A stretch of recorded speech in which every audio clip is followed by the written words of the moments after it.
Higala, kumusta og maayong buntag? Adlaw nga Biyernes, ika-20 nining buwan sa Oktubre. Ikaduha ka adlaw nirong sa kampanya sa mga barangay ug iski nga mga kandidato opisyal sa barangay nga lagi ang ilang ang pinili ay karong Oktubre 30. Gani isang pahinumduman ng atong mga kaigsuonan nga nagsunod din ang atong tulumanon, labi na gyud ang mga piliunon nga sundon lang ta kay musunod lang sa reglamento gyud kay daghan na ba ang mga nausik ng mga propaganda sa pipila ka mga kandidato kay kadtong na nalilian na sigpatan sa taga-kumilik nga gibutang sa dapit nga wa itugot nga butangan sa ilang posters gibakbak man gyud gitangtang man mao nga mosunod lang unta kay diha sa barangay sa akong tan-aw wa man tingali mga pipila ra man tingali og duna pamanggani pipila lang ni ka porsyento wa gay tay maabot og 2% ug wa makaila sa mga kandidato kana magdaog lang unya kung kining pagdaog sa eleksyon depende ni sa pagbati sa mga sa mga pumipili ang gusto ba silang serbisyo o gusto ba gyud sila nianang gitunol sa mga kandidato mao mangunay nakadaot man ining atong piniliay so kasukad masugdi nga manghatag panahon sa panahon sa maglakaw pang eleksyon o ngadto na gyud sa hapit na pipila ka adlaw sa piniliay ang hinatagay kanang gitawag nila kinamangay sa eleksyon. Murag di na gina mahunong tingali. Mahunong na lang tingali na og baguhon ang reglamento gyud sa piniliay.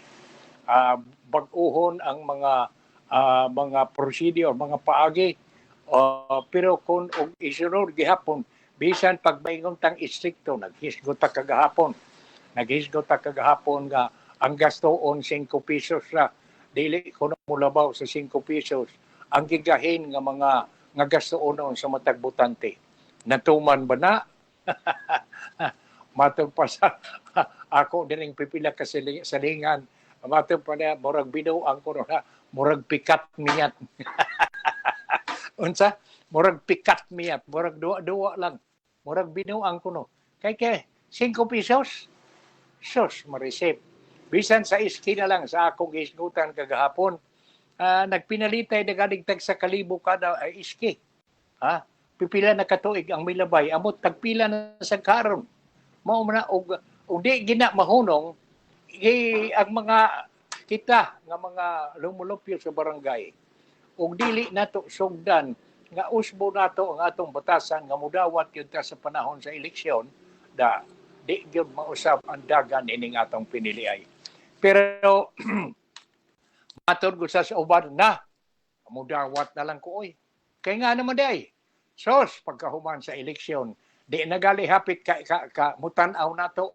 di na hapit makaila ka ng mga kandidato maay lang kuno og naglakaw pa ang kampanya naglakaw pang eleksyon nagsingabot pang eleksyon kay imo galing ikasugat ang usa ka piliunon pikpikon ka ay kumusta ang mga bata mauna unsa na lang mga istorya pero pag abot sa human sa eleksyon murag gahi na kuno kaayog liog ang ubang mga mapili di nagahapit mulingi sa mga tao nga nagpadaog nila usahay sad matod pa din ang akong silingan si Ponso Merece kay didawat ka man sab sa lakto nga pagkasulti inigadto nimo dito sa opisina niya ng politiko nga bipalit sa imong boto inigdoon di mo dito kay mga yaw kag tabang unsa makahimong bation og ingdong ka nga soy wa na koy obligasyon ni muloy kay nakabayad nako nakadawat na ka mao nay labing masakit nga unta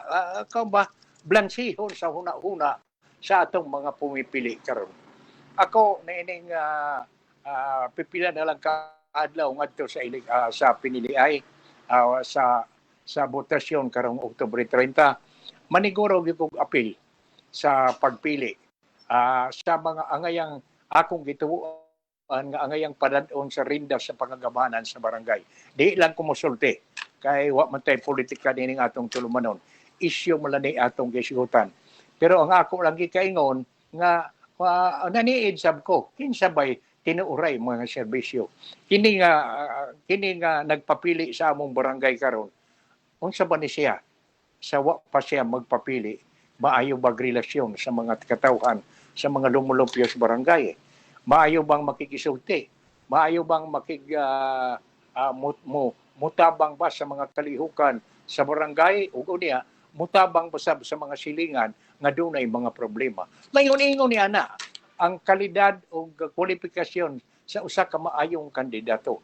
Maduol, kanabang approachable, imong ikasulti-sulti, dili madagana pagtabang sa angayang tabangan. Mao nga karong buntaga, good morning di ay naunsa bang na diretso man ta. Good morning sa mga kaigsuonan nato dinhi sa Dakbayan sa Ormoc. Salamat kaayo nalipay ka nga way mga balita nga dili maayo. Niining ikaduhang niadtong unang adlaw kagahapon, unang adlaw sa kampanya. Gani kami diri giduol na may og mga kandidato nagpaila-ila na okay sab awa nindot na mas maayo ang mga piliunon muduol gyud og unya mo presentar nga ako sir ma'am manong manang mao ko kandidato ko unya mao ni ang akong programa unya mangumusta sab ko sa mga tanan nga mga piliunon dinhi sa atong Dakbayan sa Ormoc ang 80 kapin ka mga barangay sa ang tulo ka dagko nga distrito sa syudad. Ambot wa pa ko makaila og kinsay ilang mga kandidato. Di lang sa ko gani gusto nga muhisgot dinhi kay tingali unyag lainaw na sad pagsabot.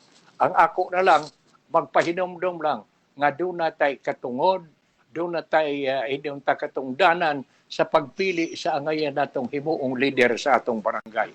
Ug unya ang atong ihangyo lang nga ug mahimo ayaw na lang paghuna-huna nga wa na do na nay gahin do na nay pundo nga para sa mga nga para nga ako tong kuhaon kay para ako man to. O kita ka sa ato pa usa ka kandidato ka pumipili nakasabot na nga do na day gahin ang politiko para iya doon na naisobre nga ready. Hastilan, Ginoo. Mao na nga nakaingong ko ambot lang. Doon na pabakahay katapusan kining klase sa pinili ay sa atong kalibutan, sa atong nasod. Alabin na gyud sa nasod sa ato sa Pilipinas. Ngawa na lang unta gyud ang pinalitay. Tagaan na moadto tas presinto nga isip usa ka pumipili, usa ka buutang ng suranon, unang mupili og mga leader nga atong gituhuan nga mudumala sa atong barangay, sa atong munisipyo, sa atong syudad, sa mga probinsya. O sa nasyonal nga wa na ba kanang moingong yun magpadlingi pa nga kumusta naman mo? Nakabutar na? Awa pa? Nga naman lagi. Ani apasab, nagpaabot pa. Kinsa may gipaabot? Mauna na. Nakasabot na tag kinsa gipaabot. Nahala, balik ko good morning. Magsige gitag pahin. Sangpit sa o magpahinomdom nga hawa na. Lain na sang adlaw sa atong kinabuhi. Mangamusta ko sa mga kahigalaan nato sa unom ka munisipyo ining 4th distrito, Albuera, Cananga, Matagcob, Palompon, Isabel ug Merida. Sa mga mayores niya, mga mayor na ini mga munisipyo, sa ilang vice mayor, mga konsehales, ato sang Pito na mga kapitan ug mga konsehal. Hinaot nga nga ang atong mga kandidato karon, ang katong mga incumbent ready na katong sang mga bag-upang maitsa sa kao sa politika ready na sab. Ang importante lang ko mag-istorya. Labi manggali kayo o ang mga nagkaatbang sa politika sa barangay magsabot nga mag-meeting sila nga mag-ipon ang duha ka grupo o niya magbanos-banos lang sulti. tabangan tagaan lag higayon nga makasulti at tanan aron makapabati sa iyang plano ug naa na sa mga lumulupyo niya ng barangaya ang pagtimbang-timbang kinsa gyud ang angayan ni ang mga igsuon nila nga nagpapili nga ang angayang tabangan. Okay, nahala. Magsugod ta. Uy, mangumusta pa sabdi ko sa mga kaigsuonan ta sa inon ta sa atong rehiyon dinhi sa Region 8 sa Luzon, Visayas ug Mindanao sa tibuok Pilipinas o hasta sa mga pangumusta nato niadtong mga kaigsuonan nato kahigalaan nga tuwas gawas nga nalipay ta nga nakahibaw ta nga nagsunod lang gihapon di ay sila nagsigi sa silang paniid nagbuot sa silang masayod ug unsay kalihukan dinhi sa ato labi na gyud nining nagsigabot nga PDI. Okay, nala. Maayong magsugod ta nga sa atong mga hisgot-hisgot dayon sa pinaagi sa tinagsip sa mga balita. Unahon ako ang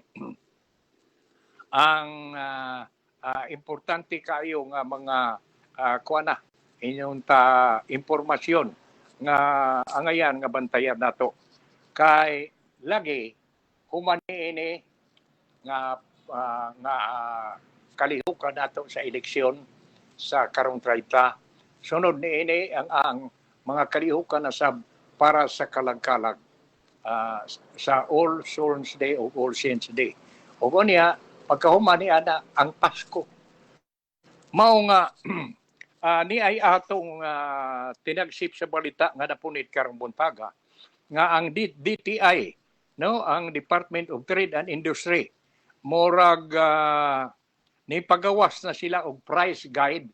Sa ato pa, ay muning lion iningadto ni mo mutan-aw kanining price guide kining guide sa presyo nga para sa Noche Buena nining mga baligya para sa Noche Buena nga gilatid sa DTI kung Department of Trade and Industry aron dili makapataka ang mga negosyante labi na ang mall pagpataas sa ilang presyo sa ilang mga baligya kay labay sa ayon man tagyon nga bisan unsa kakabos malipay magyud kaayo nga ining abot sa kuan kining dispiras sa Pasko kanang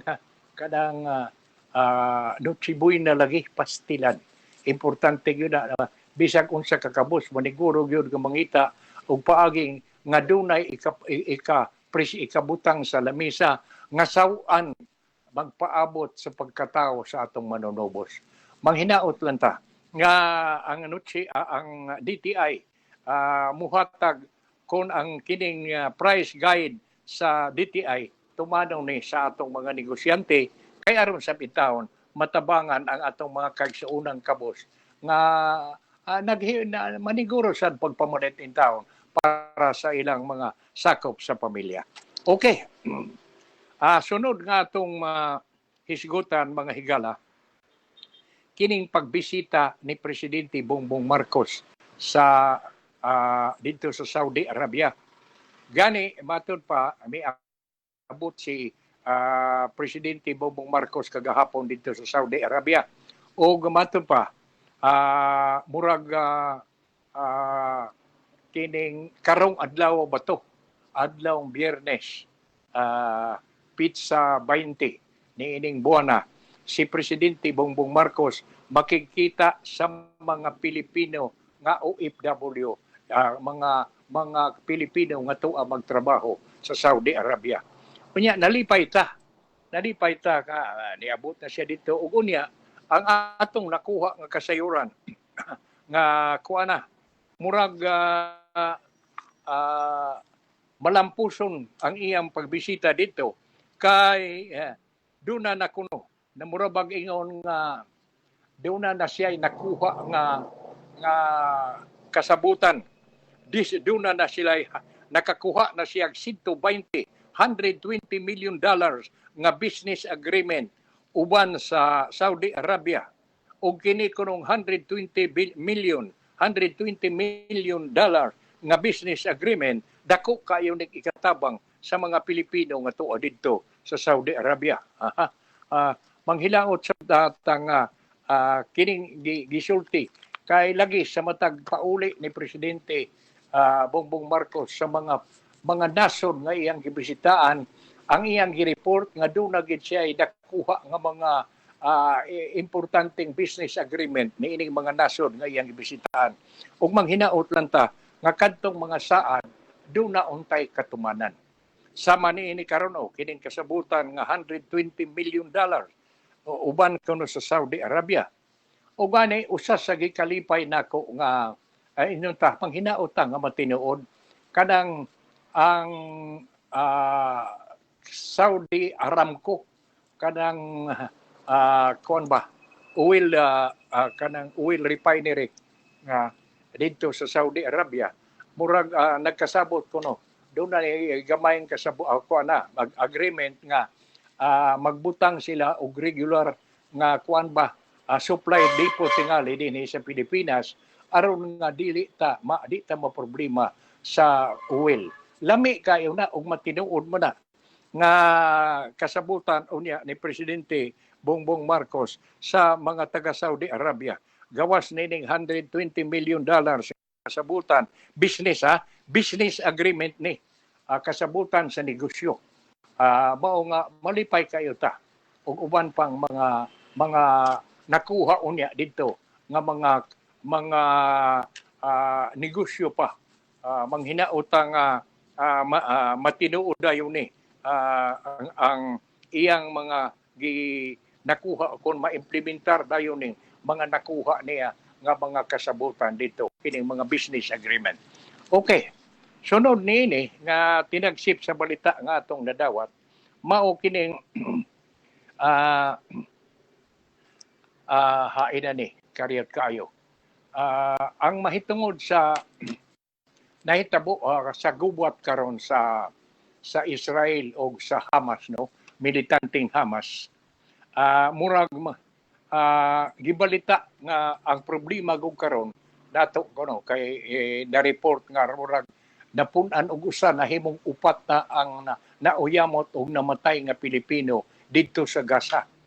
Mao nga nalipay ta nga sa balita kagahapon sa tinagsip sa balita kagahapon nga mga Pilipino didto sa Gaza nianang tuwa karon ang sentro sa kagubot entre sa Israel o sa Hamas sa militanteng Hamas nga nagbayanihan dito ang mga Pilipino. Sa ato pagkadtong mga OFWs o uban nga mga Pilipino nga tuwa na tingali babini dito og manimuyo sa dihang naapektuhan ang ilang dapit sa gubat, gidawat sab sila sa lain nga mga Pilipino gihapon dito sa Gaza, gipasaka sa ilang apartment. Kana nagpakita sa pagtinabangay gyud, pagbayanihan sa atong mga igsuon nga tuas gawas. Mao nga malipay ta nga niining mga gipakita nila nga pagbayanihan, pagtinabangay, mausad gihapoy buhaton sa uban pang mga kaigsuonan ta nga naa pa diha natanggong tungod sa gubat sa Israel ug Hamas.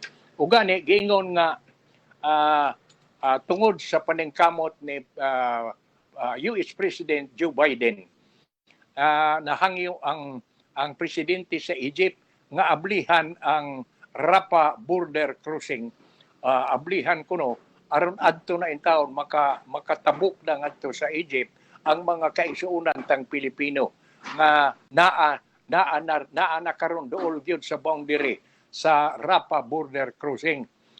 Ug unya inig katabok na nila ngadto mirog makasiguro na ta sa ilang kaluwasan. Salamat kaayo nga ang ato do na tay higala nga presidente do na tay kaalyado nga presidente si Joe Biden nga naningkamot sab nga paghangyo sa presidente sa Egypt nga ablihan ang Rafah border crossing aron nga mapada sa dito, makasud sa dito ang kanang humanitarian nga hinabang mga pagkaon ug uban pa nga mapada ngadto sa nagkagubot nga dapit aron kadto intaw mga kaigsuonan nga wa nay pagkaon gigutom na matabangan. So malipay ta nining laka nga gihimo ni Presidente Joe Biden sa Amerika. Ug unya matud pa dire no sa dugang nga atong nakuha nga kini kunong pag-adto ni Presidente Bongbong Marcos sa Saudi Arabia aron pagtambong sa Asian Gulf Cooperation Council nga summit. Murag matud pa sa analysis sa mga obserbasyon sa pipila ka mga maniniid sa kalihukan, sa kalibutan, mga reporter o guban pang mga columnist, murag doon na sila maayo nga kini pagpaniid nga dako kuno kayong matabang kining pagbisita ni Presidente Bongbong Marcos ngadto sa Saudi Arabia or pagigsulti sa mga punuan niini kay una kato daging giingon nga dunay $120 million nga business agreement. Ug unya gawas pasab niya na iya sad nga gihangyo kada laging ang usa sa mga dagkong kompanya sa Saudi Arabia nga kana bang oil producing nga kompanya Saudi Aramco bakadto nga mag-abli unta og kining unsa ining station mag-abli ka og pwesto din sa Pilipinas aron nga doon na niya tay regular nga supply sa lana sa petroleum products bisan pag bumahal-mahal matag karon og unya kay masiguro nga dunay atok yung magamit. Labi na kung matinuod ka ng report nga kanang malampaya oil field nato din sa Pilipinas murag may kahigayunan nga mahurot na kuno ang supply ang supply niini ilawom sa kadagatan, ilawom sa yuta. Dan bang hinaot lang ta nga atong iampo ang atong presidente si Presidente Bongbong Marcos nga magmalampuson siya niya ng iyang mga kalihukan didto sa iyang pagbisita karon pagtambong niya sa gitawag nga Asian Gulf Cooperation Council Summit dito sa Saudi Arabia. Okay, mo lain nga atong hisgutan maong ay magbantay di ay sawi. Ako mong hangyoon kay usa sa mga napunit natong balita kagahapon mao nga mga 50 kuno katawo na ang biktima niining motorcycle loan scam. Motorcycle loan scam nga ug unya kining 50 ka mga biktima naghikay na og sumbong ngadto sa NBI batok niining usa ka kompanya nga nihimo niining gitawag og motorcycle loan scam. Nga sa ato pa ako ning gihisgutan karong buntaga kay raba kita sab dinhi tingalig dunay mga kaigsuuna nato nga mabiktima niini og dili ta magbantay. Sa ato pa og dunay mga kompanya nga mga bot dinhi sa ato sa Dakbayan sa Ormoc nga nag-offer og mga loan og unsa ba mahitungod sa motorcycle dili ta magdali-dali, dili ta magbuhimo sa pagduki-duki og unsa ba kini nga kompanya. Kay sibo ra ba sa balita nga atong nadawat sa dihang gibisitaan kini bisitaan kining maong kompanya murag wa na mag-abli.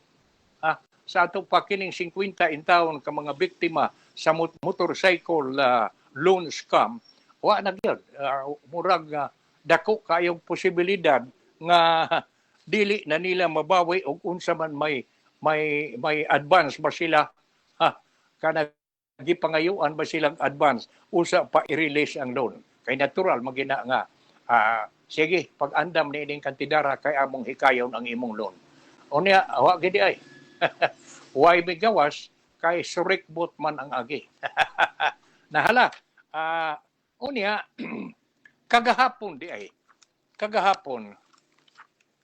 atong gisgutan tingali na hinumdumo nga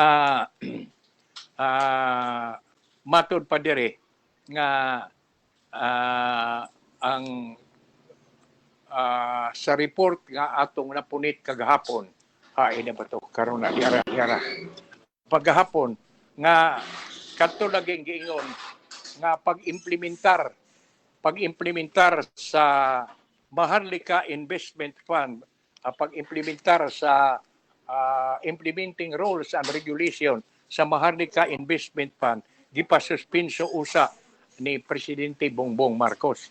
O gani, matud pa diri, murag ang maong pahibaw pagsuspenso nakadawat og lain-lain nga mga reaksyon. Dunay maingon nga maayo. O gani, ato gisuwayan pag patidlom ang atong pagpanuki-duki. Unsa ba gyud katarungan nga mura magipasuspinso ni Presidente Bongbong Marcos ang implementasyon sa gipasuspinso man usa ang implementing rules and regulation sa Maharlika Investment. Ang ato nga napunit kagahapon nga balita mao nga si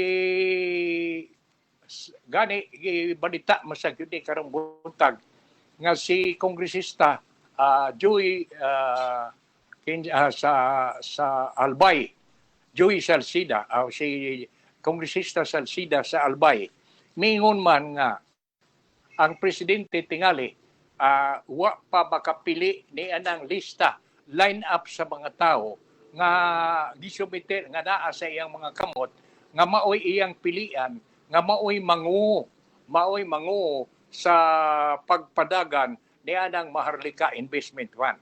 Nga sa ato pa maoy rason nganong nga wa usa gipasuspinso usa sa presidente ang implementasyon sa unsa kining gitawag nga Maharlika Investment tungod kay iya pang nagpili pa siyang mga tao ug unya tun-an pagyud kuno pag-ayo, hasasan pag-ayo matud pa ni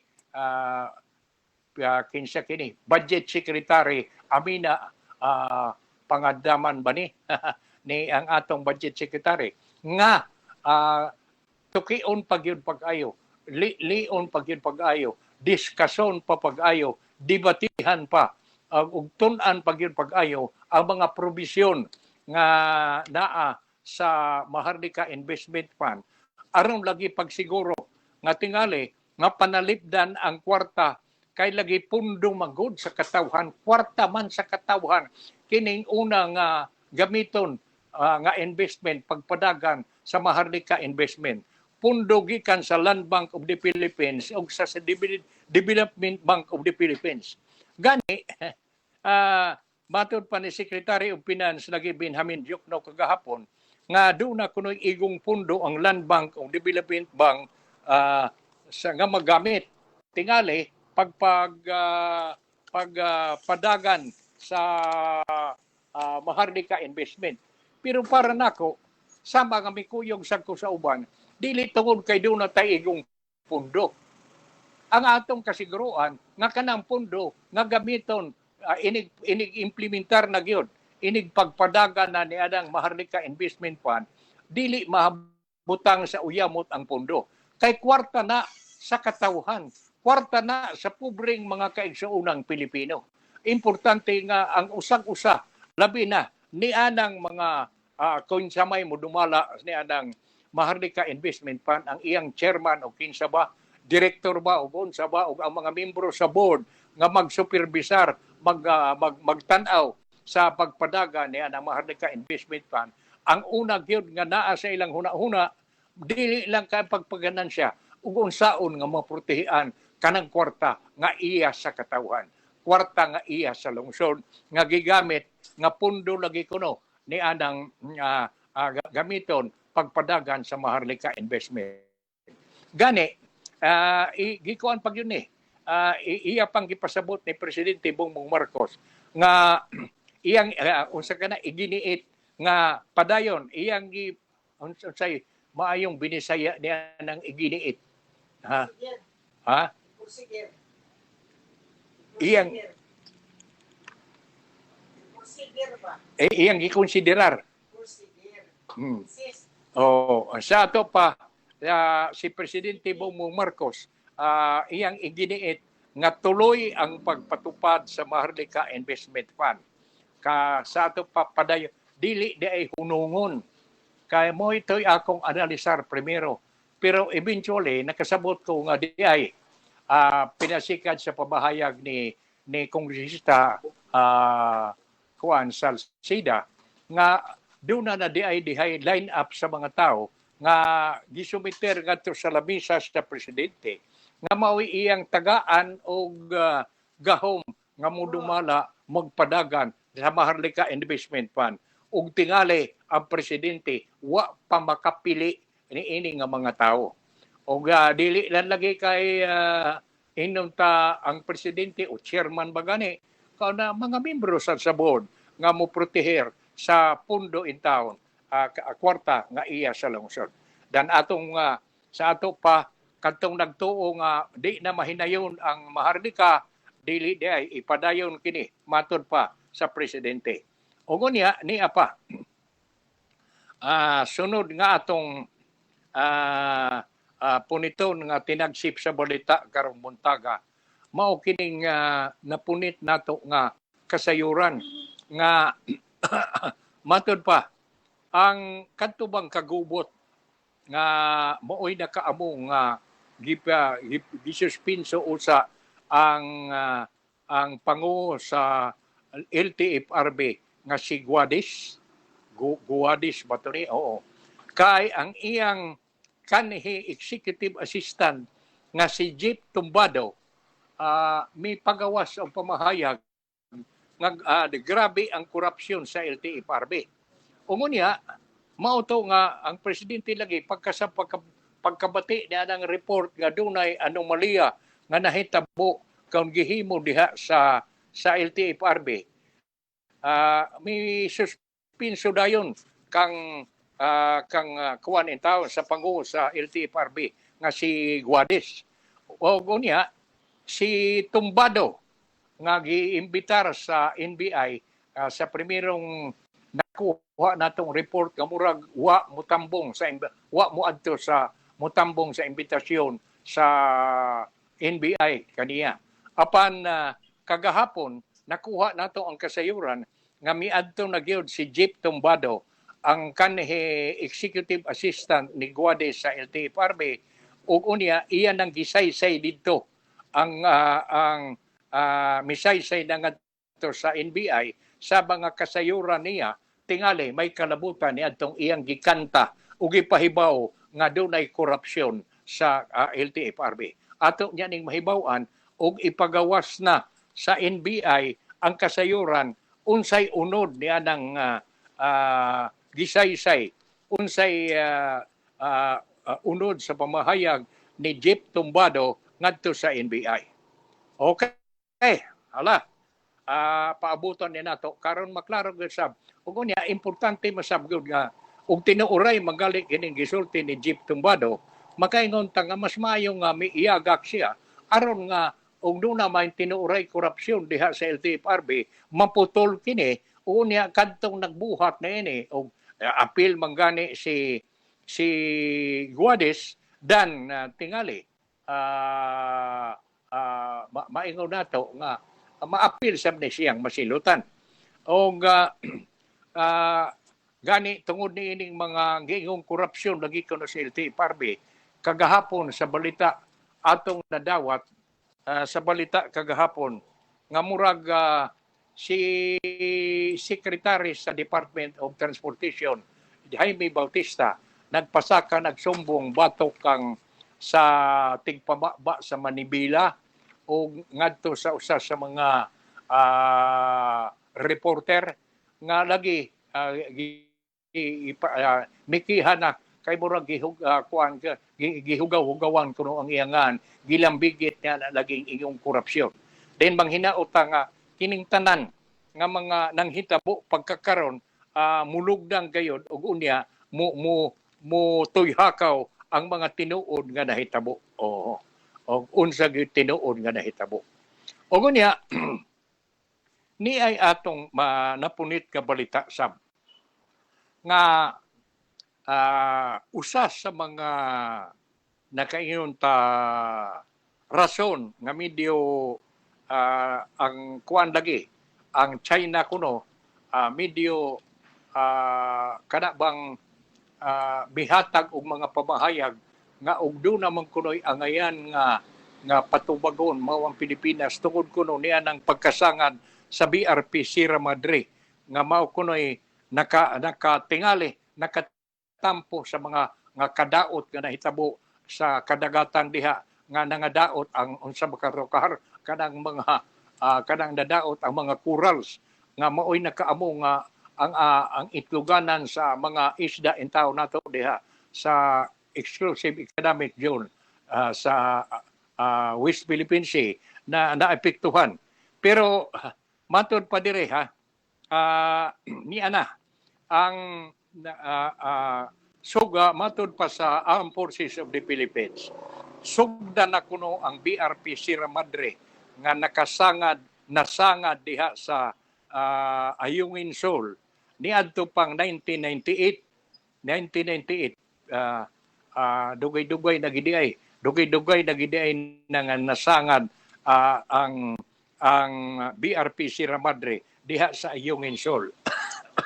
O kini kuno matud pa sa mga sa papahayag nga gibuhian excuse me sa Armed Forces of the Philippines mao nga kuanan inyon ta sugda na kuno ni pag murabag himo repair ayuho na kuno kining BRP Sierra Madre nga nasangad diha sa Ayungin Shoal. Nindo tuod kay mas maayo sab na nga dili na pasagdan ang BRP Sierra Madre nga mungadtong na lang gyud nga di na wa nay kana bang hinunta malusno na lang gyud mao nga hinaot unta nga magmanampuson madali ang lakang sa Armed Forces of the Philippines paghimo og inyunta nga ma-repair maayo kanang Sierra Madre nga nasanga diha sa Ayungin Shoal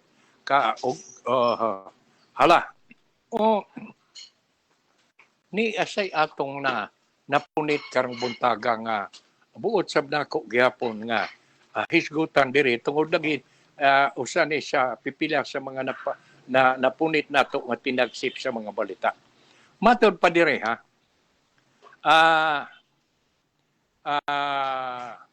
nindot lagyod no nakaingon ko pagkanindot ko di ay nga doon natay mga silingan ng mga nasod nga atong mga silingan nga nasod nga atong higala tungod kay tan-awa lang matod pa nining report nga atong napunit karong buntaga si ang Indonesia, Japan ug US miuper kuno pagtabang sa mga Pilipino nga naipit sa gubat sa Israel ug Hamas.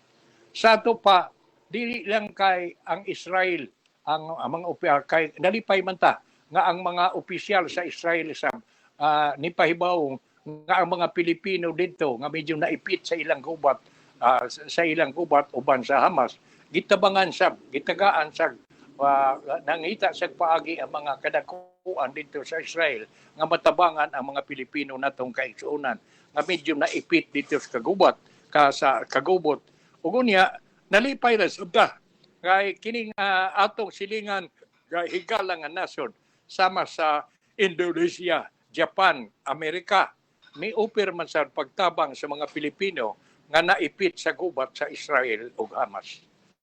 Maayo kung nalipay ta nga dili lang di ay kita ang nahingawa karon sa sitwasyon sa atong mga igsuon nga medyo naipit dito sa gubat sa Israel ug sa Hamas duna pagiday mga silingan ug mga higalan natong nasod nga miupreser sab nga tabangan ang mga igsuon natong Pilipino. Ug unya niya say lain nga magigikuyawan sa gihapon niini. Pagkadaghan basab day gihapong Pilipino nga tuwa sa inyong Lebanon. Kay Sibo sa balita karon nga atong napunit, mga 3,000 ka mga Pinoy nga naa sa Southern Lebanon gipabakwita tungod kuno sa tensyon ragi sa Israel ug sa Hezbollah. Ambot ako laning hisgutan kay kadtong dunay mga parinte nga tuwa dito sa Lebanon, mas maayo sab tingali nga mo inquire mo, magpangutana mo unsa bay tinuoray nga sitwasyon. Pero kini kunong 3,000 ka mga Pinoy nga naa sa Southern Lebanon pinalikas, gipabakwit tungod lagi sa tensyon kuno sa Israel ug Hezbollah. Tingali unya og kanabang mudako pagayo ang kagubot ug maapektuhan sila nga mao nga kadtong mga kaigsuonan nato nga Pinoy nga naa sa Southern Lebanon gipabantay na nga gipalikay nan silang daan. Okay, salamat kayo.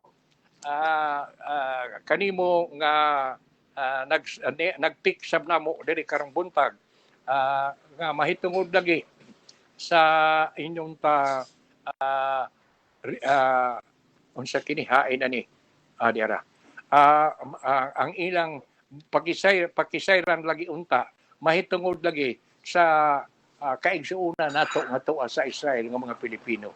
Katingali natuma na ang imong hangyo natubag na pinaagi sa mga tinagsip sa balita nga atong nadawat sa sitwasyon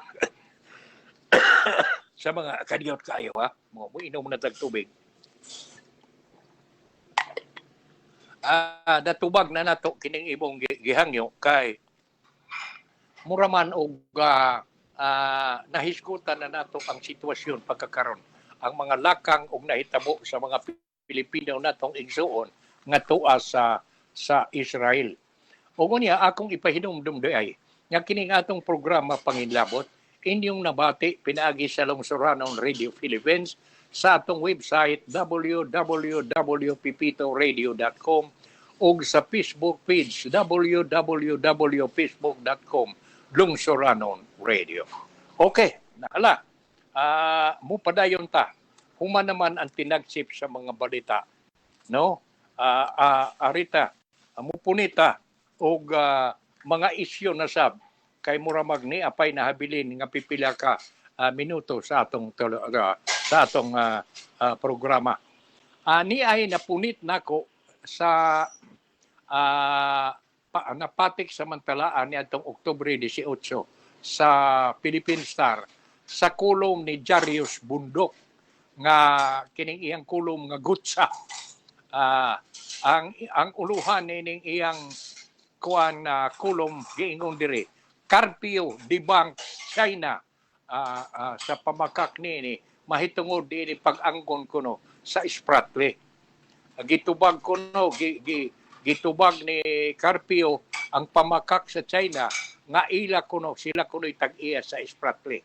Then ato daw ning tukion kay tinuray kagahapon naghisgot sabta nga pamahayag sa atong Foreign Secretary si Gibo Teodoro nga ang China nga naa kuno magsigig naa ang mga barko nila magsigi og istar diha sa West Philippine Sea kuno mga squatter kuno ang China. Pagkakaron niining kulom ni Jarius Bundok batod pa ni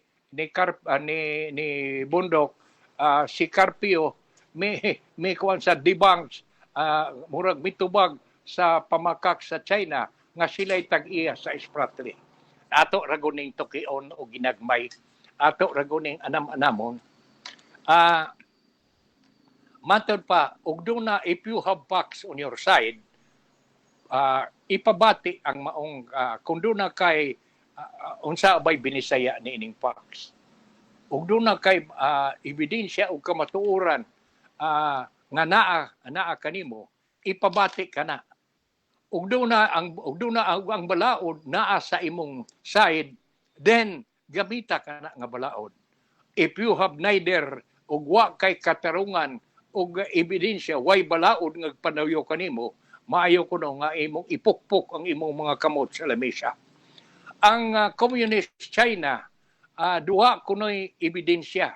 Wa say balaod nga nagpaluyo kanila mahitungod sa Spratly, Scarborough ug Ayungin issue. It's not only pounding the table but aggressing the West Philippine Sea. The Chinese Communist Party controls all state agencies. Chinese Communist Party Central Committee, Foreign Relations Commission oversees the Ministry of Foreign Affairs. Sa ato pa dire na A good communist kuno is a propagandist. Si Mao Zedong commanded China's Ministry of Foreign Affairs recently propagandized that Ayungin Seoul in Spratly has been China's territory since ancient times. Nga kana lagi day ko nung Ayungin Seoul, ila day nga kaniadto sukad pa sa karaang panahon.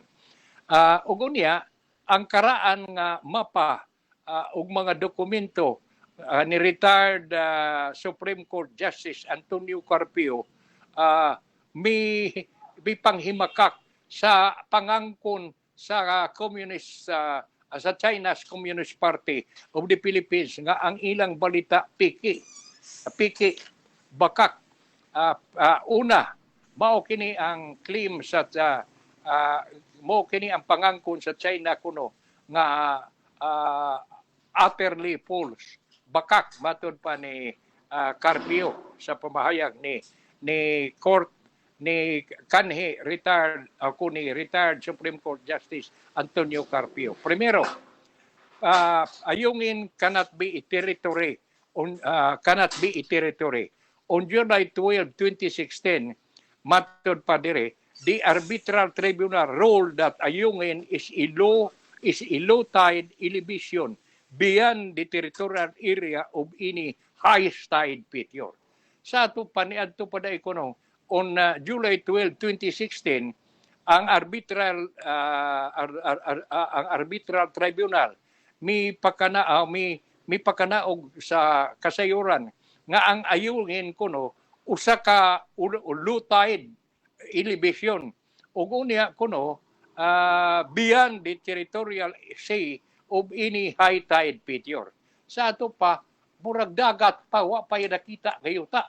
Wa pa nakita nga ngayuta. Ug unya Ayungin kuno falls within Philippine Exclusive Economic Zone since it is within 200 nautical miles from Philippine archipelagic baseline and beyond 200 nautical miles of any other state baselines.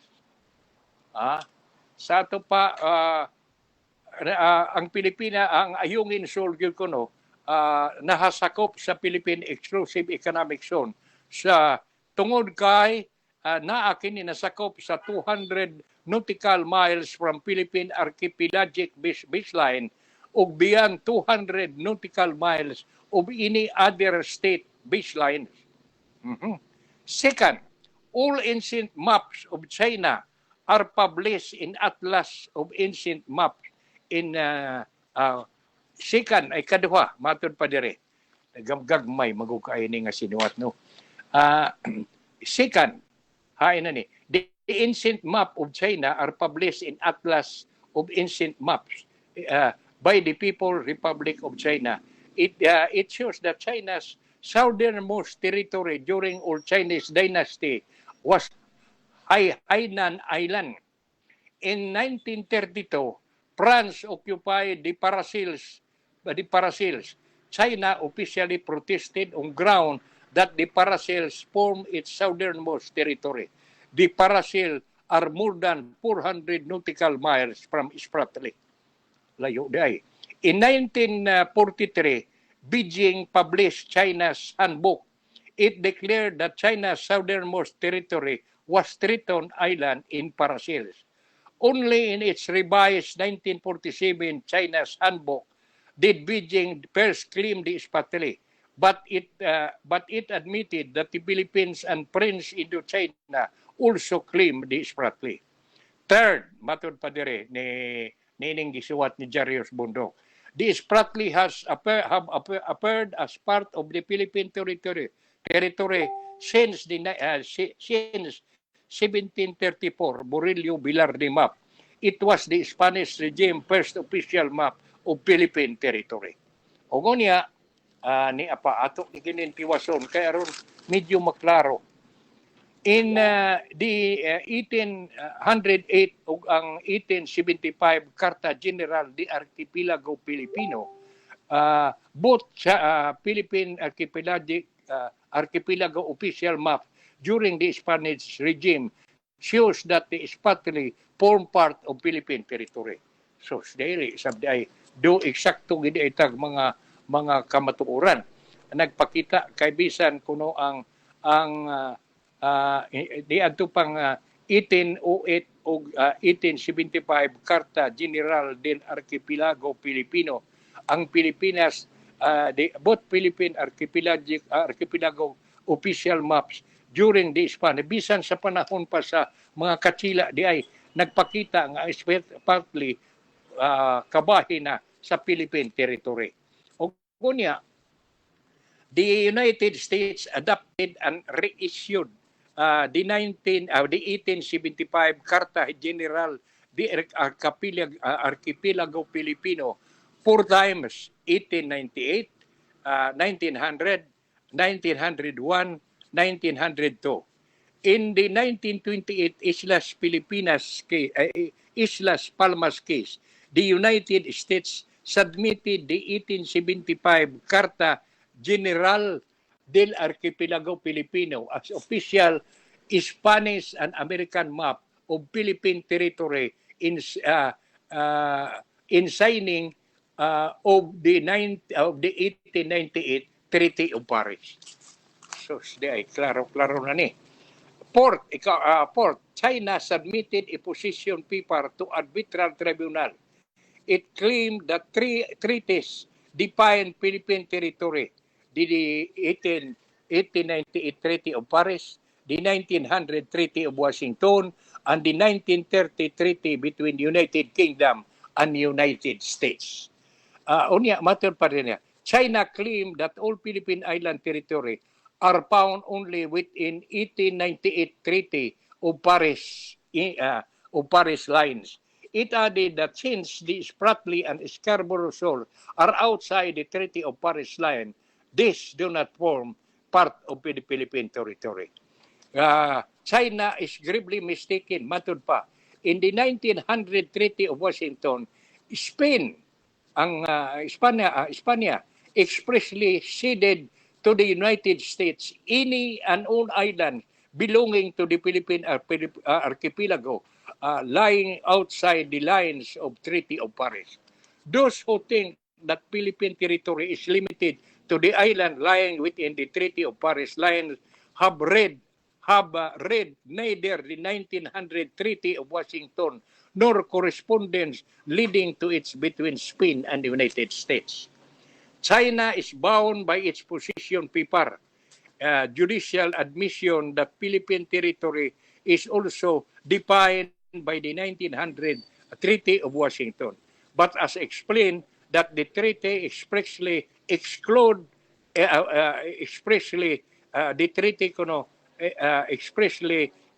includes the Philippine territory, all islands belonging to the Philippine archipelago lying outside the Treaty of Paris.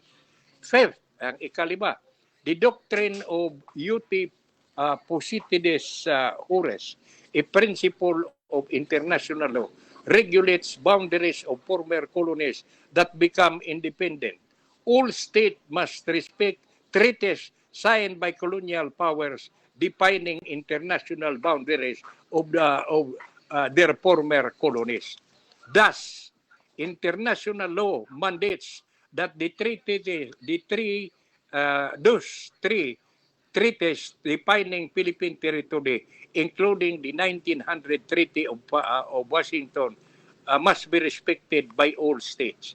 If China is confident of its legal title to the Spratly and Scarborough, then then it should submit the territorial dispute with the Philippines to the voluntary arbitration by the International Court of Justice.